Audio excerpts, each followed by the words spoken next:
Hello students, welcome to the online platform of Vedant Academy. My name is Jyoti and we are doing NCERT series 9 to 12 और हम class 10th के 5th chapter print culture and the modern world start करने वाले हैं। बहुत interesting chapter है, बिल्कुल story की तरह समझना है। इसमें कुछ भी आपको ज़्यादा ये नहीं सोचना है ये लर्न करना है वो लर्न करना है, बिल्कुल एक कहानी के माध्यम से हम इस चैप्टर को करेंगे और हम जानेंगे कैसे मुद्रण संस्कृति और आधुनिक दुनिया का क्या संबंध रहा है और कैसे जो है प्रिंटिंग प्रिंट हर जगह आपको प्रिंटिंग ही चीजें दिखती हैं आजकल।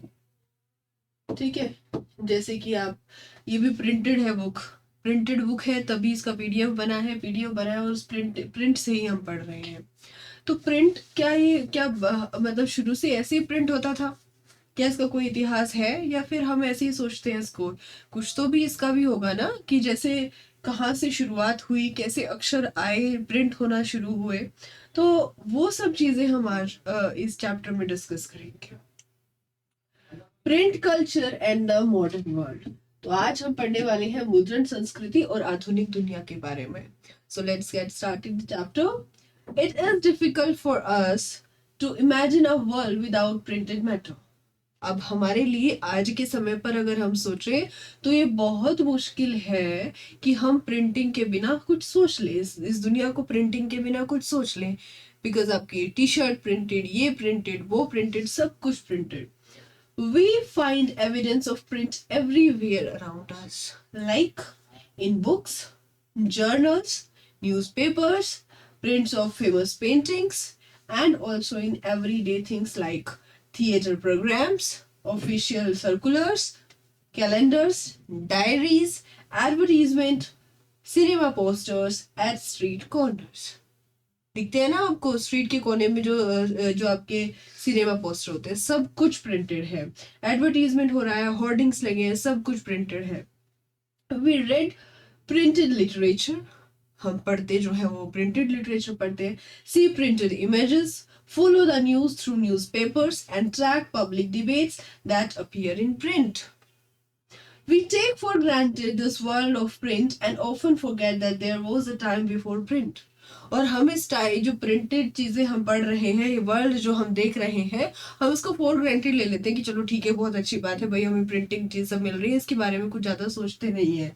और हम भूल जाते हैं कि इससे पहले भी एक समय था जब ये प्रिंटेड चीजें नहीं होती थी, प्रिंट नहीं था, प्रिंट कल्चर नहीं था। उस समय पर क्या होता था, कैसे एडवर्टीजमेंट होते थे, कैसे लोग पढ़ते थे, कैसे लोग जानते थे, क्या होता था उस समय पर। We may not realize that print itself has a history. History पढ़ रहे हैं तो हर चीज की हिस्ट्री ही पढ़ेंगे यहाँ पर। So, which has in fact shaped our contemporary world. What is this history? और इसके का इतिहास क्या है? When did printed literature begin to circulate? और कब ये circulate होना start हुआ? How has it helped create the modern world? और इस प्रिंटिंग में कैसे जो है हेल्प किया मॉडर्न वर्ल्ड की मेकिंग में, आज की आधुनिक दुनिया के बनने में प्रिंट कल्चर का कितना बड़ा हाथ है, वो सब हम इस चैप्टर में बहुत अच्छी तरीके से डिस्कस करेंगे।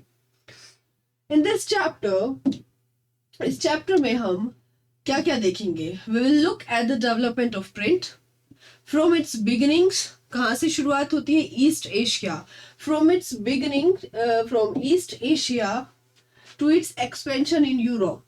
ईस्ट एशिया से लेकर, पूर्वी एशिया से लेकर कहां तक? To Europe. यूरोप में भी देखेंगे और इंडिया में भी देखेंगे। ठीक है, वी विल अंडरस्टैंड और हम समझेंगे the impact of spread of technology, कि क्या इम्पैक्ट हुआ टेक्नोलॉजी का जो है स्प्रेड का, फैलाव का।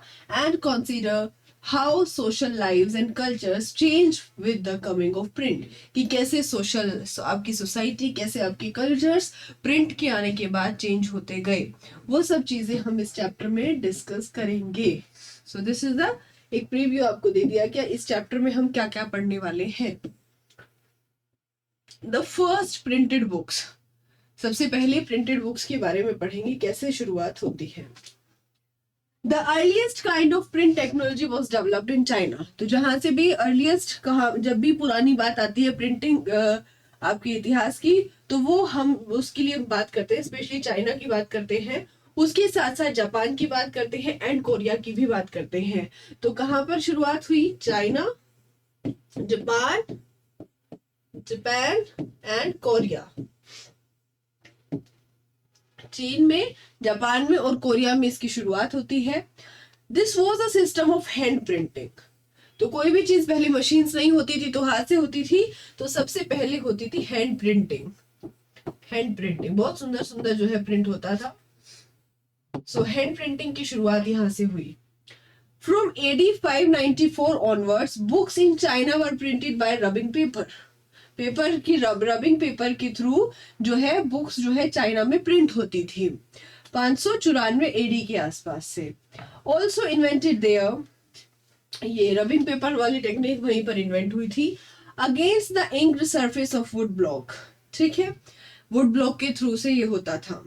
As both sides of thin porous sheet could not be printed, the traditional Chinese accordion book was folded and stitched at the side. तो जो क्या था कि वो जो पेपर था वो पोरस होता था, बहुत पतला होता था, तो इसलिए दोनों तरफ प्रिंट नहीं किया जा सकता था। तो क्या किया जाता था, जो ट्रेडिशनल चाइनीज अकॉर्डियन बुक है वो उसके उसमें वो फोल्ड कर दी जाती थी और एक साइड से स्टिच कर दिया जाता था उसको। Superbly skilled craftsmen could duplicate with remarkable accuracy the beauty of calligraphy। और उसको कैलीग्राफी में उसको बहुत ज्यादा अच्छे से वो लिखते थे। कैलीग्राफी आप सब जानते हो, लिखते हैं कैलीग्राफी, राइटिंग होनी चाहिए, ये सब प्रैक्टिस करना चाहिए। तो कैलीग्राफी क्या होती है? उस चीज को स्टाइलिश वे में लिखना। The art of beautiful and stylish writing. The imperial state in China was for a very long time the major producer of printed material। तो चाइना का जो आपका जो चाइना था बहुत लंबे समय तक के लिए वही सबसे ज्यादा बड़ा मेजर प्रोड्यूसर था प्रिंटेड मटेरियल का। चाइना के पास इतना प्रिंटेड मटेरियल क्यों था? क्या ऐसा क्या चीज वहां पर अलग थी? China possessed a huge bureaucratic system which recruited its personnel through civil services examinations। तो वहां पर सिविल सर्विसेज एग्जामिनेशंस पहले से उनका जो ब्यूरोक्रेटिक सिस्टम था वो मजबूत था। सिविल सर्विसेज एग्जाम्स होते थे वहां पर। तो सिविल सर्विसेज एग्जाम आप सब जानते हो, उसके लिए बहुत पढ़ना पड़ता है। You all are studying for this ना। So सिविल सर्विसेज एग्जाम्स होते थे तो टेक्स्ट बुक्स जरूर चाहिए, इस चीज को पढ़ने के लिए बुक्स भी चाहिएगी। So text book for this examination were printed in vast number, और ये बहुत सारी मात्रा में जो है छपती थी। Under the sponsorship of the imperial state, वही अपने इंपीरियल स्टेट जो उनका था, उसका जो शाही उनका जो स्टेट था, शाही राज्य, उसी के स्पॉन्सरशिप में वो छपती थी। And from the 16th century से the number of examination candidates went up and that increase the volume of print. तो नंबर ऑफ जो नंबर ऑफ कैंडिडेट्स थे वो बढ़ गए, पेपर देने के लिए लोग जो है बढ़ गए, एग्जाम बढ़े, पेपर बढ़े, तो प्रिंटेड बुक्स भी बढ़े जाएंगी ना। तो यहाँ से जो है और ज्यादा जो है प्रोडक्शन होना शुरू हो गया। तो क्यों वहां पर होता था? क्योंकि एग्जाम्स होते थे, बच्चे पढ़ते थे, और वहां पर प्रिंटिंग जो है बुक्स इसीलिए चलती थी। बाय द 16th सेंचुरी तक की बात हमने कर ली है। By the 17th century as urban culture bloomed in China, the uses of print diversified. Print was no longer just by scholar officials. अब वो सिर्फ स्कॉलर्स ऑफिशियल्स जो लोग थे, जो पढ़ते थे, पेपर देते थे, रिसर्च करते थे, उन सब के लिए नहीं था। या जो मतलब उसके बारे में पढ़ लिया, मैन्युस्क्रिप्ट तैयार करते थे, उन सब चीजों लोगों के लिए ही नहीं था। इनफैक्ट मर्चेंट्स जो लोग थे वो भी इस प्रिंट को अपनी लाइफ में यूज करने लगे थे। उसमें क्या करते थे, वो ट्रेड इंफॉर्मेशन को कलेक्ट करते थे। रीडिंग जो है एक अलग से अब लेजर एक्टिविटी बन गया था। और fictional narratives, poetry, autobiographies, anthologies of literary masterpiece, romantic plays, ये सब चीजें जो है स्टार्ट हो गई थी। तो अब सिर्फ स्कॉलर्स लोग जो थे वो ही नहीं यूज करते थे प्रिंटिंग मटेरियल। इनफैक्ट आपके मर्चेंट्स हो जाए या फिर आपके घर में जो वुमेन है, नॉर्मल पीपल है, वो सब कोई फिक्शनल नैरेटिव्स पढ़ता था, कोई पोएट्री का शौकीन था, कोई ऑटोबायोग्राफीज। तो जब हर तरीके की चीजें प्रिंट होने लगी तो अलग अलग ऑडियंस जो थी उसको खरीदने वाली वो भी बनने लगी। Rich women begin to read, और जो अमीर औरतें थी उन्होंने पढ़ना शुरू किया। इनफैक्ट कुछ लोगों ने तो अपना खुद का ही पोएट्री और प्लेस जो है छाप दिए। Wives of scholar officials published their works and courtesans wrote about their lives, और जो स्कॉलर ऑफिशियल्स की वाइफ्स होती थी उन्होंने भी काफी कुछ लिखा अपनी लाइफ्स के बारे में। अब यहाँ से क्या स्टार्ट होता है, सभी को क्या पता चल रहा है, रीडिंग कल्चर, कि एक रीडिंग कल्चर जो है बन गया। लोगों ने पढ़ना शुरू कर दिया, तो फिर प्रिंट भी ज्यादा करना पड़ेगा। This new reading culture was accompanied by a new technology. Western printing techniques and mechanical presses were imported in the late 19th century. और फिर 19वीं शताब्दी के अंत तक जो है टेक्नोलॉजी का जो है शुरू किया गया कि अब जो है इसको टेक्नोलॉजी के थ्रू, मशीन्स के थ्रू जो है प्रिंट कराया जाएगा। As Western powers established their outposts in China, Shanghai became the hub of the new print culture. और इस शंघाई जो है चाइना में वो इसका हब बन गया प्रिंट कल्चर का। Catering to the western style schools, from hand printing there was now a gradual shift to the mechanical printing. तो अब यहाँ से क्या होता है, हैंड प्रिंटिंग से मशीन पर जो है चले जाते हैं, हैंड प्रिंटिंग से मैकेनिकल प्रिंटिंग जो है स्टार्ट हो जाती है, मैकेनिकल प्रिंटिंग स्टार्ट हो जाती है। ये हमने पढ़ा कि स्टार्टिंग कहाँ से हुई। प्रिंट इन जापान, अब जापान में किस तरह से प्रिंट होता था, जापान में,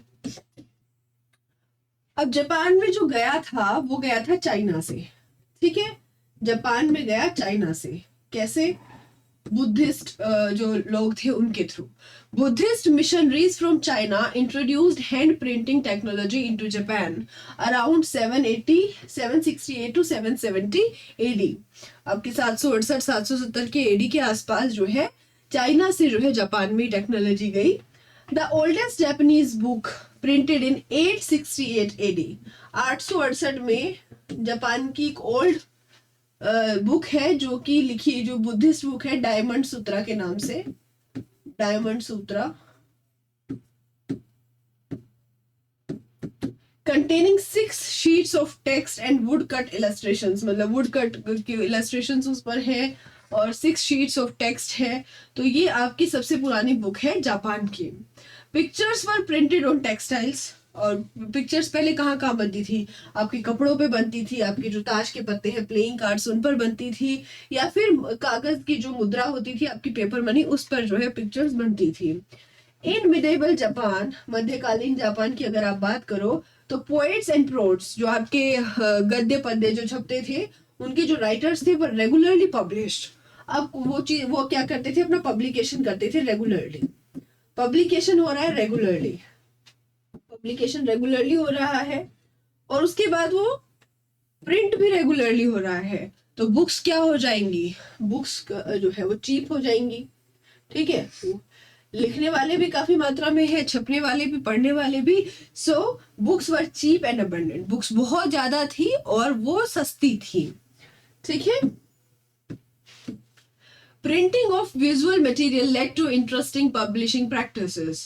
In the late 18th century, in the flourishing urban circles at Edo, ये आपका बाद में टोक्यो के नाम से जाना गया, illustrated collection of paintings depicted, and उसमें क्या क्या होता था, अब सिर्फ जो छपता था वो एक बहुत अच्छे अच्छे जो है मटेरियल्स छपते थे, बहुत अच्छी अच्छी चीजें छपती थी, जैसे कि एक अर्बन कल्चर को डिपिक्ट कर रहा है कोई पिक्चर की, भाई शहरी कल्चर किस तरह से होता है, वो एक फोटोग्राफ में बड़ी सुंदर तरीके से उसको पिक्चर के थ्रू दिखाया गया है। So elegant urban culture, artist, courtesans, tea house gathering की मतलब चाय अनुष्ठान वगैरह हो रहा है। Libraries and book stores were packed with hand printed material of various types, और जो आपकी लाइब्रेरीज होती थी या आपके जो बुक स्टोर्स होते थे उसमें अलग अलग तरह की बुक्स मिलती थी। कोई बुक्स जो महिलाओं के ऊपर आधारित थी, कोई म्यूजिकल इंस्ट्रूमेंट के ऊपर किसी ने किताब लिखी है, कैलकुलेशंस के ऊपर किसी ने किताब लिखी है, टी सेरेमनी के ऊपर किसी ने किताब लिखी है, फ्लावर अरेंजमेंट पे, proper etiquette, cooking and famous places. तो इन सब चीजों की जो बुक्स होती थी, जो इनके ऊपर बुक्स होती थी, तो लाइब्रेरीज एंड बुक स्टोर्स इससे पैक्ड रहते थे, इस तरीके की बुक्स वहां पर मिलती थी। अब हमने देखा कि जापान और चाइना में किस तरह से जो है प्रिंट कल्चर बढ़ रहा था। अब फिर वो धीरे धीरे पहुंचता है यूरोप। यूरोप कैसे पहुंचता है, जैसे और चीजें पहुंचती थी वहां से, सबसे इंपॉर्टेंट है, भूलना नहीं है, सिल्क रूट। सिल्क रूट के थ्रू ही ये प्रिंट कल्चर भी वहां तक पहुंचा। Okay. For centuries, silk and spices from China flowed into Europe through Silk Route. कि आपका सिल्क जो था, आपके मसाले जो थे, वो सब जाते थे यूरोप में थ्रू द सिल्क रूट।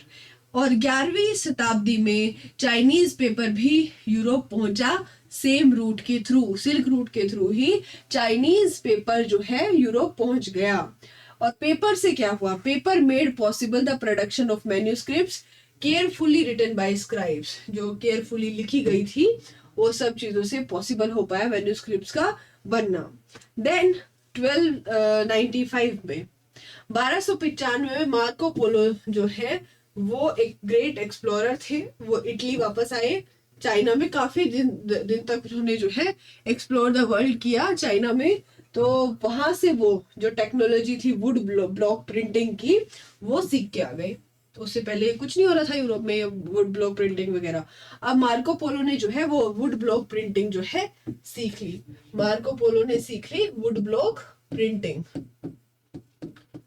तो यही तो करते थे पहले लोग, घूमने जाते थे दूसरे देश में, जो अच्छा लगता था वो सीख कर आते थे, फिर उसे अपने देश में अप्लाई करते थे। तो ये आ गए इटली यहां से। ठीक है, कहां से? चाइना से। अपने साथ क्या लेकर आए? ये नॉलेज अपने साथ ले आए।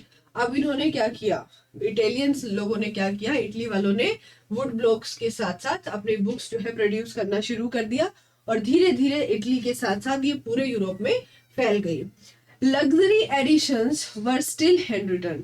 और जो आपकी जो लग्जरी एडिशंस होते थे, आपकी जो बुद्धिस्ट की जो चीजें होती थी, आप जो बुक्स होती थी, तो वो चीजें अभी भी एक्सपेंसिव जो है वेलम जिससे छपते थे, ये हैंड रिटन होते थे, वो हैंड रिटन ही थे।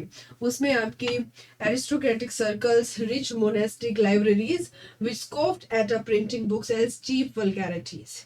ठीक है, तो वो अभी भी वो प्रिंटेड बुक्स पर नहीं थे, वो अभी भी हैंड रिटन को ही अच्छा मानते थे। और लग्जरी जो एडिशंस होते थे वो हैंड रिटन ही होते थे। Merchants and students in the university's town bought the cheaper printed copies। और जो उसकी cheaper printed copies होती थी, जो मर्चेंट्स होते थे या स्टूडेंट्स होते थे, वो उन्हीं को पढ़ते थे, वो बुक्स प्रेफर करते थे। Okay. Vellum, a parchment made from the skin of animals। ठीक है, तो एनिमल्स की जो स्किन होती थी उसी से बनाया जाता था और उस पर वो लिखा जाता था। तो वो उस पर ही आपके जो लग्जरी आपके एडिशंस होते थे वो छपते थे, लिखे जाते थे। As the demand for book, अब बुक्स जैसे धीरे धीरे इंक्रीज होने लगी, as the demand for books increase, book sellers all over Europe began exporting to many different countries. अब उन्होंने एक्सपोर्ट करना शुरू कर दिया अलग अलग कंट्रीज में। Book fairs were held at different places. अब बुक्स फेयर, मेले भी लगने लग गए। Production of hand written manuscripts was also organised in new ways to meet the expanded demands. अब जो प्रोडक्शन था हैंड रिटन मैन्यूस्क्रिप्ट्स का, उसको भी अलग अलग तरीके से जो है ऑर्गेनाइज किया जाने लगा। स्क्राइब्स, जो आपके स्किल्ड हैंड राइटर्स होते थे, जो पूरे स्किलफुली उस चीज को करते थे, were no longer solely employed by a wealthy और इन्फ्लुएंशियल पेटनर्स, बट अब क्या था कि पहले जितने भी आपके जो स्किलफुल राइटर्स होते थे वो क्या करते थे, कोई भी बड़ा आदमी उनको अपने पास रखता था और कहता था लिखो। अब वो सिर्फ उसी पर डिपेंड नहीं रह गए। अब जो बुक सेलर्स हैं, अब वो भी उनको कहता है कि भाई आपको लिखना है, ऐसे ऐसे बुक छापनी है, तो इसलिए वो भी उनको सैलरी देता था। तो अब उनका जो है बुक सेलर्स भी उनको हायर करता था। More than 50 scribes of often work for one book seller. और एक बुक सेलर के लिए 50 ऐसे लोग काम करते थे। क्यों? क्योंकि डिमांड जो है किताबों की बढ़ रही थी। But the production of handwritten manuscripts could not satisfy the ever increasing demand for books। ठीक है, अब हैंड रिटन बुक्स के लिए जो डिमांड है, जो डिमांड बुक्स की बढ़ रही है, वो हैंड रिटन बुक्स से आप कब तक कराओगे पूरी? So copying was expensive, laborious and time consuming business. Manuscripts जो है भारी भी होते थे, हैंडल करने के लिए भी आसान नहीं थे, उनको लेके जाया भी नहीं जा सकता था, तो देयर सर्कुलेशन वाज जो था वो लिमिटेड था। सो जैसे जैसे फिर डिमांड बढ़ती गई तो वुड ब्लॉक प्रिंटिंग जो है वो और ज्यादा पॉपुलर होती गई। And by the early 15th century, wood blocks were being widely used in Europe to print textiles. वो कपड़े के प्रिंट के लिए, प्लेइंग कार्ड्स पर, रिलीजियस पिक्चर्स पर विद सिंपल ब्रीफ टेक्स्ट जो है छपने लग गई। सो 15th सेंचुरी तक आते आते जो है वुड ब्लॉक प्रिंटिंग यूरोप में भी फेमस हो गई। There was clearly a great need for even quicker and cheaper reproduction of text. अब वहां पर एक नीड किसकी थी कि जो जल्दी से छाप सके और जल्दी से उसको सस्ते में छाप सके। This could only be with the invention of a new print technology. अब जो है वुड ब्लॉक में भी टाइम लगता था, अब वहां पर जरूरत थी कि कोई फास्ट वे हो या कोई मशीन हो जो इसको अच्छे से फास्ट प्रिंटिंग कर सके। अभी आप जाते हो तो पूरी की पूरी बुक आप छपवा के ले आते हो कुछ मिनट में, लेकिन पहले ऐसा नहीं होता था। तो अब वहां पर जरूरत थी न्यू प्रिंट टेक्नोलॉजी की, न्यू प्रिंट टेक्नोलॉजी की वहां पर आवश्यकता थी। किसकी आवश्यकता थी? न्यू प्रिंट टेक्नोलॉजी की। ओके, सो उसके बाद इस जो टेक्निक थी उसको भी किसी ने जो है इन्वेंट किया और उनका नाम था क्या? Johann Gutenberg. और ये कहाँ के थे? स्ट्रासबर्ग के थे, ये जर्मनी। उन्होंने जो है एक फर्स्ट नॉन प्रिंटिंग प्रेस जो है 1430 में बना दी। किसने बना दी? गुटेनबर्ग। और ये कहाँ के थे? जर्मनी के। अब इनके बारे में भी थोड़ा देखना पड़ेगा कि इन्होंने कहाँ से बनाई, कैसे बनाई। सो अगर आपसे क्वेश्चन पूछा जाता है कि फर्स्ट नॉन प्रिंटिंग प्रेस तो 1430s में किसने बनाई? जोहान गुटेनबर्ग ने बनाई। स्ट्रासबर्ग जर्मनी के रहने वाले थे। कैसे बनाई वो देख लेते हैं। Gutenberg and the printing press, ये इनका पोर्ट्रेट बना हुआ है। ये थे जिन्होंने फर्स्ट प्रिंटिंग प्रेस जो है बनाई थी।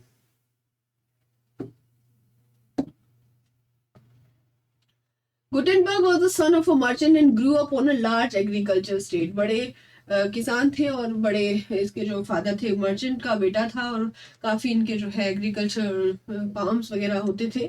सो अपने बचपन से इसने क्या देखा था? वाइन की और जो जैतून की प्रेसेस थी उनको देखा था।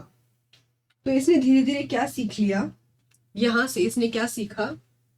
स्टोन पॉलिश करना, और ये जो है मास्टर गोल्ड स्मिथ बन गया। उसके बाद धीरे धीरे इसने जो लेड से जो है लेड मोल्ड्स बनाए जाते थे, तो वहां से जो है इसने लेड के जो है शीशे के आकार, अलग अलग आकार बनाने जो है शुरू सीख लिए।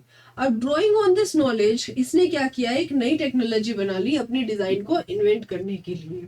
और जो ऑलिव प्रेस थी, जैतून की जो प्रेस थी, ये ही जो है प्रिंटिंग प्रेस का मॉडल बनी। अब कोई भी तो एक मॉडल होता है ना, जो आप देखते हो एक उसका जो एब्स्ट्रैक्ट आइडिया कहाँ से आता है? तो किसी मॉडल से आता है। तो ऑलिव प्रेस उसके लिए मॉडल बनी। और जो मोल्ड्स थे जो ये यूज किए थे, इसने शीशे के मोल्ड्स बनाते थे ये लेड के, तो वो क्या किया? उससे इसको use for casting the metal types for the letter of alphabet. ठीक है, तो वहां से इसको लेटर कैसे छापने हैं वो सब पता चला। और 1448 तक इसने इस चीज को परफेक्ट कर लिया।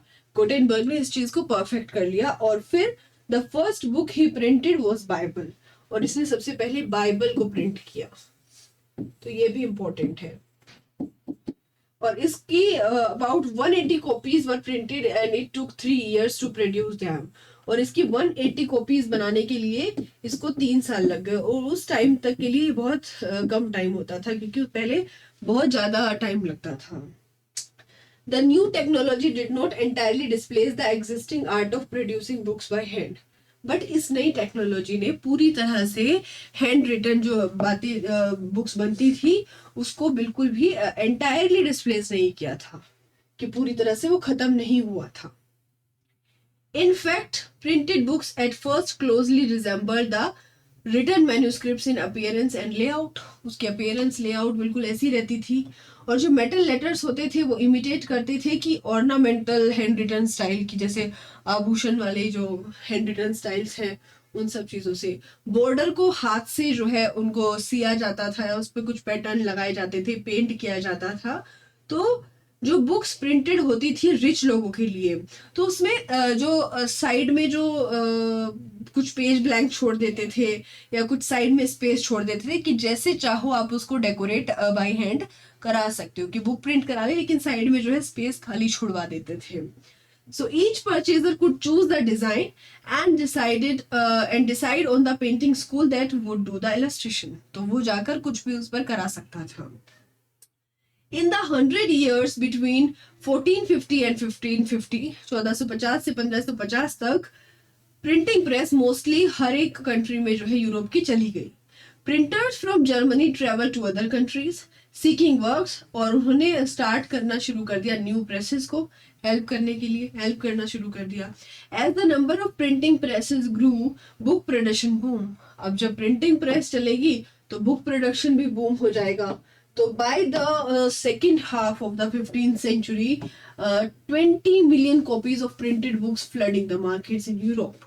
20 million. और 16th century तक 200 मिलियन कॉपीज जो है बन जाती थी, प्रिंट हो जाती थी. So this was the shift from hand printing to mechanical printing led to the print revolution. और यहाँ से कौन सा रेवोल्यूशन आता है? Print revolution. प्रिंट रेवोल्यूशन एक वर्ड दिया हुआ है यहाँ पर, प्लेटन.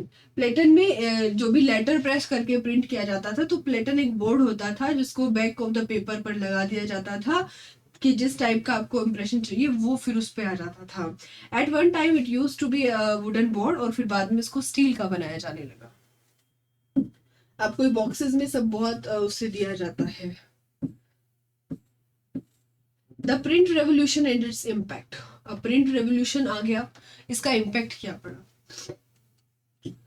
What was the print revolution? It was not just a development, a way of producing books. It transformed the life of people.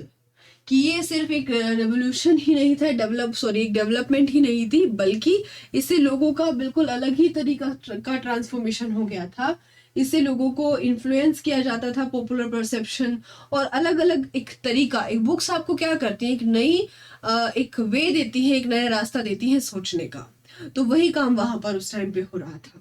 क्या क्या चेंज आ रहे थे? Let us explore these changes. A new reading public. अब नई जो public बन रही थी, जो पढ़ रही थी, वो बन रही थी वहां पर.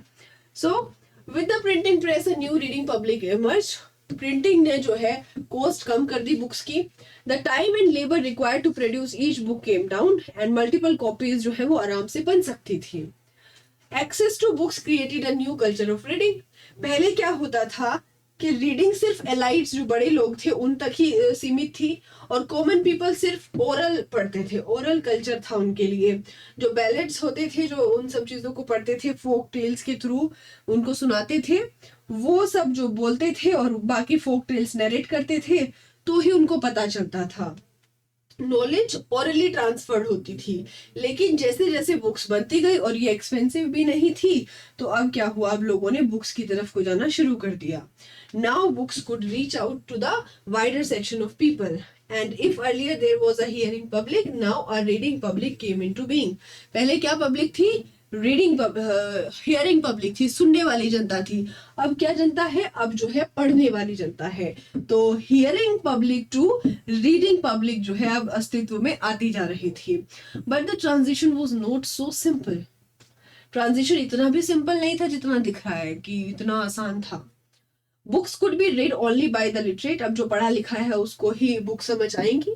बट उस टाइम की अगर यूरोप की आप बात करें तो काफी जो है इलिटरेट वहां पर थे. लिटरेसी जो है वो बहुत कम थी, बहुत ज्यादा लो थी. तो फिर क्या करें? अब वो लोग क्या करते थे कि बुक पर बड़े बड़े डायग्राम्स, बड़ी बड़ी पिक्चर देते थे और थोड़ा बहुत लिखते थे कि अगर कोई सुन भी रहा है और उसको देख भी रहा है तो उसको अच्छी तरह समझ में आएगा. So to do this they had to keep in mind the wide reach of the printed work. Even those who did not read entirely enjoy listening to books being read out. वो सुनना पसंद करते थे उनको. So उन्होंने publishing popular ballads and folk tales and such books would be profusely illustrated with pictures. कि उनको pictures के थ्रू उनको पढ़ते थे वो. उसके बाद इनको गाया जाता था, रिसाइट किया जाता था विलेज गैदरिंग में या टैवर्नर्स इन टाउन्स. टैवर्नर क्या होता है? Place where people gathered. चाहे वो शराब पीने के लिए, to be serve food and to meet friends and exchange news. तो ये वो जगह होती है टैवर्न्स। और बैलेड एक हिस्टोरिकल अकाउंट है और एक फोक टेल है इन वर्स, जो वर्स में गिवन है, और इसको या तो गाया जाता है और डिसाइड किया जाता है ताकि जो ओरल लर्निंग वाले लोग थे वो सुन सकें। ओके, ओरल कल्चर दस एंटर्ड प्रिंट। अब ओरल कल्चर से कहाँ आ गए आप, प्रिंट पर आ गए, ओरल टू प्रिंट। ओके, सो अब क्या हुआ, and the line that separated the oral, अब पहले ओरल वाले अलग होते थे और जो आपके रीडिंग वाले कल्चर वाले वो अलग होते थे। So the line that separated, जिस लाइन ने इनको विभाजित किया हुआ था सुनने वालों को और पढ़ने वालों को, अब वो जो है ब्लर हो गई, धुंधली हो गई। And the hearing public and reading public became intermingled. ठीक है, तो अब उनमें ज्यादा फर्क नहीं रहा। Religious debates and the fear of print, अब जो है इस पर रिलीजियस डिबेट भी होंगी और फियर भी होगा।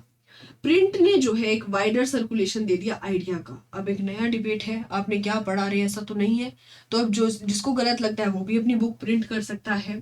सो प्रिंट कर सकता है तो लोगों में एक नया तरीका आएगा कैसे सोचना है, और फिर उसको वो एक्शन में लाएंगे, डिफरेंट स्फीयर्स ऑफ लाइफ में लाएंगे, उससे ही सिग्निफिकेंट होगा। तो ये सब चीजें किस तरह से हो रही थी। Not everyone welcomed the printed books and those who did had fears about it. तो ऐसा क्या था, पहले लोगों में इतना ज्यादा एक्सेस नहीं था, अब लोगों में एक्सेस है कि वो पढ़ सकते हैं। तो अब इस चीजों का लोगों के दिमाग पर क्या असर पड़ेगा। So if that happened, the authority of valuable literature would be destroyed. अब उनको किसी वैल्यूएबल बुक में कुछ गलत लग रहा है और वो कह देंगे और लोग उसको सुनेंगे तो वो सब चीजें तो डिस्ट्रॉय हो जाएंगी। तो ऐसा हुआ भी, और वो कहाँ हुआ उसको थोड़ा एग्जाम्पल के थ्रू समझते हैं। In 1517 में the religious reformer Martin Luther wrote 95 theses criticizing many of the practices and rituals of Roman Catholic Church. अब मार्टिन लूथर ने क्या किया, 95 थीसिस जो है लिखी उसने, मतलब उसको पब्लिश कराया और बताया कि रोमन कैथोलिक चर्च में क्या क्या चीजें जो है गलत है।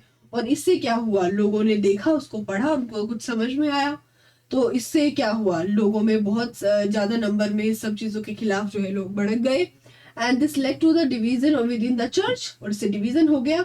And beginning of protestant reformation, क्या हुआ कि 16th century movement to reform the catholic church dominated by Rome. कि पहले इसको क्या किया जाता था, रोम से डोमिनेटेड था, इसको लोगों ने बदलना शुरू कर दिया। और मार्टिन लूथर जो उसका मेन प्रोटेस्टेंट रिफॉर्मर था, several tradition of anti Catholic Christianity developed out of the movement. ठीक है, तो यहाँ से बहुत सारे एंटी कैथोलिक क्रिश्चियनिटी जो है डेवलप हुई इस मूवमेंट से। तो अब उसने अपना जो है लिखना शुरू कर दिया और इतनी भारी मात्रा में उसका जो 5000 कॉपीज उसकी फ्यू वीक्स में बिक गई। विद इन 3 मंथ उसका सेकेंड एडिशन आ गया। सो लूथर जो है वो क्या कहता था, printing is the ultimate gift of God and the greatest fun. ये अल्टीमेट गिफ्ट है गॉड का and the greatest fun. Several scholars in fact think that print brought a new intellectual atmosphere, कि अब इससे एक नया इंटेलेक्चुअल एटमोस्फेयर भी बना है। And help spread the new ideas that led to the reformation, कि अगर कोई चीज गलत लग रही है उसको आपको रिफॉर्म करना है तो उसके नए आइडियाज भी आपको अच्छी किताबें पढ़कर मिलेंगे। प्रिंट एंड डिसेंट, अब प्रिंट और उसका प्रतिरोध। Print and popular religious literature stimulated many distinctive individual interpretation of faith even among little educated working people. तो वो सब चीजें भी चल रही थी कि भाई रिलीजियस लोग हैं वो खफा हो जाएंगे, प्रिंट क्या कर रहा है, तो वो सब चीजें होते होते जो है चल रहा था प्रिंट का कल्चर। अब 16th century में Marocchio, a miller in Italy, began to read books that were available in his locality. उसने क्या किया, पढ़नी शुरू कर दी जो भी बुक्स उसकी लोकेलिटी में अवेलेबल थी, और उसने जो बाइबल का जो मैसेज है उसको रीइंटरप्रिएट कर दिया। और उसने क्या फॉर्मुलेट कर दिया, a view of God and creation that enrage the Roman Catholic church. तो अब जो है वो उससे खफा हो गए, रोमन कैथोलिक चर्च के बारे में उसने अलग ही बोल दिया, क्योंकि उसने अपनी बुक को, जिस बुक को पढ़ा उसने अपने आप से ही अपने आइडिया को रीइंटरप्रिएट कर लिया। सो रोमन चर्च ने क्या किया, अपना इनक्विजिशन शुरू कर दिया टू रिप्रेस हेरेटिकल आइडियाज। उसने अपना कि भाई इनक्विजिशन क्या होता है कि एक ऐसा कोर्ट जो आइडेंटिफाई करता है, पनिश करता है हेरेटिक्स को, और हेरेटिकल क्या होते हैं, वो बिलीफ्स जो एक्सेप्ट नहीं करते हैं चर्च के टीचिंग्स को। तो उन्होंने उसको रेप्रेस करने के लिए जो है वो बिठा दिया अपना चर्च। उसके बाद उसको 2 बार पकड़ा गया और उसको फिर लास्ट में तो उसको मार दिया गया। The Roman church troubled bye such effects of popular readings and क्वेश्चनिंग्स of faith. अब उस पर क्वेश्चन भी उठने लगे, पहले तो ना कोई पढ़ता था ना कोई जानता था, तो क्वेश्चन उठने लगे। imposed severe controls over publishers and booksellers and began to maintain an index of prohibited books from 1558। तो अब यहाँ से क्या शुरू हुआ कि 1558 के बाद से क्या शुरू हुआ कि कोई भी कुछ भी नहीं छापेगा। 1558 से उन्होंने एक रजिस्टर रखना शुरू किया, एक इंडेक्स रखना शुरू किया कि कौन कौन सी बुक जो है प्रोहिबिटेड है। आज भी आप देखते हो कुछ बुक्स इंडिया में जो है आप देखते हो और वो लिखा होता है not for sale in this country, not for sale in India, not for sale in this country, not for sale in USA, not for sale in this. तो वो क्या होती है, प्रोहिबिटेड बुक्स होती है। वो कहीं ना कहीं कटाक्ष कर रही होती है उनके ऊपर, और उनको लगता है कि उस बुक को पढ़ने से वहां का माहौल जो है बदल सकता है। सो इस तरह का जो है फिर उसके बाद वहां का माहौल शुरू हो गया। So this was about the part 1 of this chapter, जिसमें हमने प्रिंट कल्चर को पढ़ा है। पार्ट 2 में हम रीडिंग मैनिया से स्टार्ट करेंगे। एंड आई थिंक, मुझे पूरा विश्वास है कि आपको ये चैप्टर का पार्ट 1 बहुत अच्छे से समझ में आया होगा। और अगर इसमें आपको कोई क्वेरी है तो you can comment below in the comment section. So if you like the video, then don't forget to like, share and subscribe. Thank you and have a nice day.